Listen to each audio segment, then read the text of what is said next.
What's going on, everyone? It's KB the Mark, back to bring you the news. On today's Wrestling Report, we have many stories to discuss, starting with Trish Stratus is open to an in-ring return for WWE Money in the Bank, internal WWE reactions to TNA's Jordynne Grace's Royal Rumble performance, TKO files SEC filing on Vince McMahon's resignation, and many more stories. Please don't forget to leave a like on this video, subscribe to the channel, and push that notification bell to stay up to date. Now, without further ado, let's jump into the news.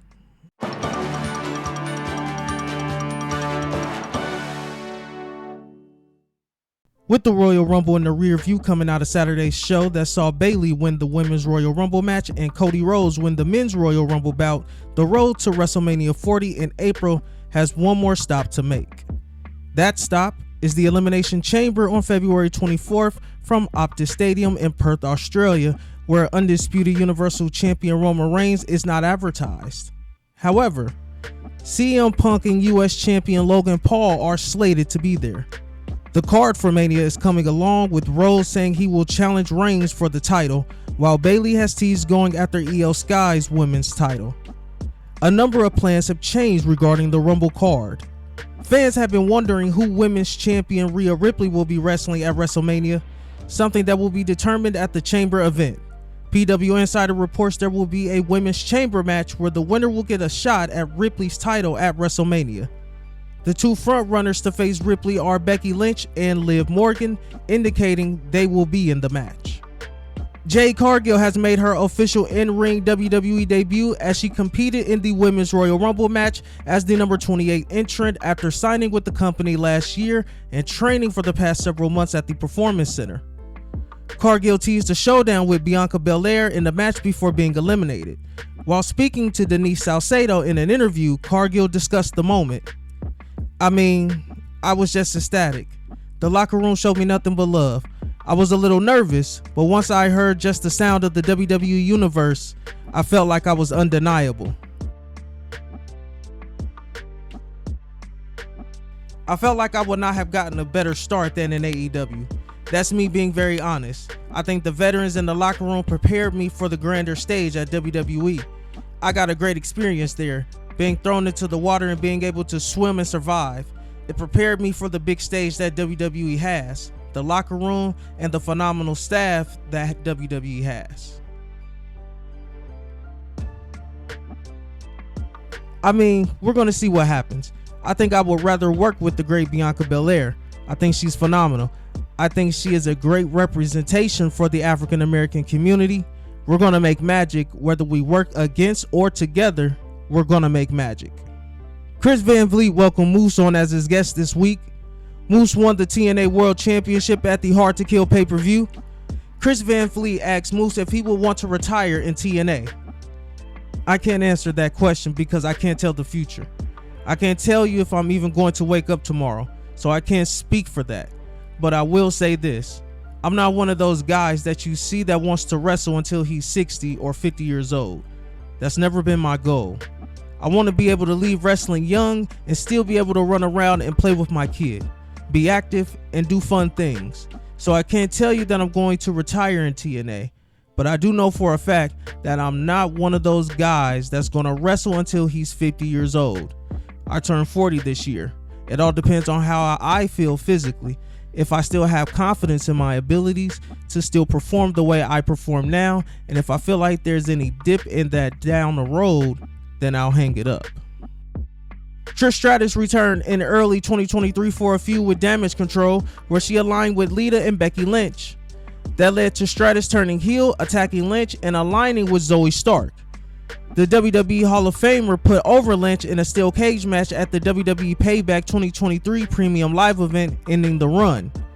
While speaking with Alex McCarthy on Inside of the Ropes, Stratus noted that she's open to another WWE in-ring return. I'll listen. It's my continuous thing that I've said since I retired. If it's the right moment, if it's something that makes sense, will the fans like it? Is it going to be with someone I can advance it? I want to do something like, coming back and working with Zoe for me personally was great because it was another layer, like Becky doesn't need my rub. but it was an interesting feud. And it's something that two characters you saw were a fantasy matchup, generational face-off, unique. You'd never think you could see that, and you got to see that. So that was great. So check that box. Bringing in Zoe for me helped, because I really felt like I wanted to not just be there selfishly for me. I want to be able to give her something, and she was so great, and she added so much to her story. Questionable actions at the end, of course, you know what I'm saying. Nonetheless, yeah, so that was a great element. I always ask if I can check all these boxes, if I can add something different and make something interesting with a unique approach to different characters, then I'll do it. I also say that as long as I can go 100%. I'm never going to come back and be like, listen, I'm going to do this, but I'm only at like 60%, so I'm going to do like half my moves. I'm not going to do that. I want to give you 100%. I never know until I get in.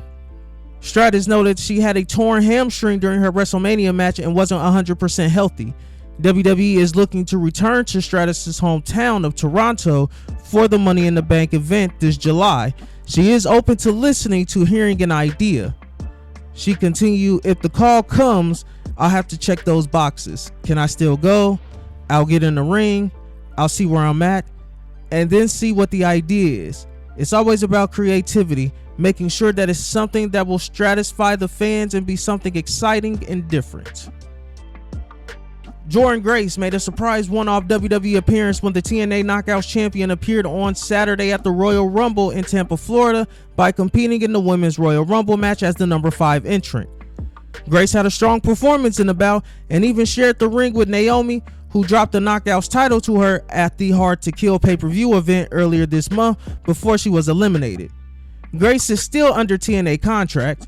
PW Insider reported more details about the appearance, noting WWE reached out to TNA about her being in the match. One source in WWE thinks it was a Triple H idea. The agreement between the two sides came together quickly as WWE wanted to surprise everyone with an outside-the-box idea. WWE previously did this a few years ago with Mickie James, who also was able to walk out with the Knockouts title, although it hasn't been said whether there are any definitive future plans for her. It was said that Grace blew a lot of people in WWE away with her performance in the ring. Fightful Select also noted that stars in the Women's Royal Rumble match knew Grace would be in the match by Thursday when she was at rehearsals. Grace had to do her physical and blood work on Monday. Those they spoke with in WWE noted both TNA and Grace were easy to deal with during the process. Big E did an interview with Denise Salcedo following Saturday's WWE Royal Rumble event, where he was backstage as he lives in the area. Big E spoke about his future as an active in-ring performer after he suffered a neck injury on the March 11, 2022 episode of SmackDown when taking an overhead belly-to-belly suplex at ringside from Ridge Holland. He landed on his neck and fractured his C1 vertebrae and C6 vertebrae. No, I think it's really cool just to see the past couple of years as performers. We're so often in the mode of what's next. We're always thinking about our career. But the nice thing is, since I've been out, I've been able to just sit back and be a fan of people and see the lay of the land. It's nice to be excited for people like Jade, for Liv coming back. Just so many of my favorite people. So for me, I don't have any weird feelings about not being myself. It's just cool to root for my friends and people who I think are really talented. It's really cool. For me, honestly, it feels like a big reunion because I'm not on the road regularly. So a lot of the people that I've known for quite some time, I don't get to see all the time. So it's just nice, especially for big events like this, for WrestleMania, when you see so many people you haven't seen in so long. It's just nice. We are, in many ways, a big traveling circus. So an opportunity for us to all get together again is really lovely. To do it just down the street from where I live. You know, it's just kind of playing things by ear, and I feel great. And I just want to continue to feel good. I think about my long list of injuries throughout my career. I've torn both my ACLs, broke my right patella, torn my left pec, torn my left meniscus. I have a broken neck. I have a herniated disc in my lower back. So when I think about the damage I've done to my body over the years, I just want to be smart because this is the one body I get. and I have to carry it throughout my 40s, 50s, hopefully, and beyond. So that's the goal. So I just want to make smart decisions, and I'm just so grateful to feel so good to have no restrictions, and yeah, I want to be smart with whatever decision I make. Vince McMahon has resigned from all his roles with TKO, including TKO executive chairman and on the TKO board of directors. News that broke late Friday night. McMahon issued a statement through Deadline regarding the move, noting, out of respect for the WWE Universe, the extraordinary TKO business, and its board members and shareholders, partner and constituents, and all of the employees and superstars who helped make WWE into the global leader it is today, I have decided to resign from my executive chairmanship and the TKO board of directors effective immediately. WWE President Nick Khan also sent an email to WWE staff confirming the news, which comes after the lawsuit that alleged him to be involved in a sex trafficking and abuse scandal from a former WWE employee.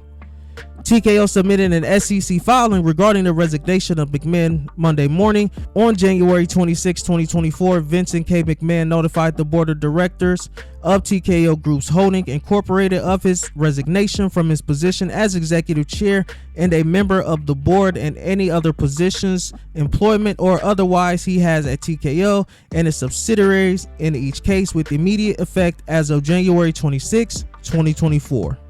That's it, guys. Thank you for tuning in. Please feel free to express your opinion below. Be sure to check out more videos from the channel. Remember to like the video, subscribe to the channel, and push that notification bell for daily wrestling videos. Once again, I'm KB the Mark, signing off. Until the next one. I started with nothing and came out a king. I've been the one that's been ballin' for rings. It's been me and my team and we chasing the green. My team be the shit, we ain't ballin' for free. My team be the shit, we ain't ballin' for free.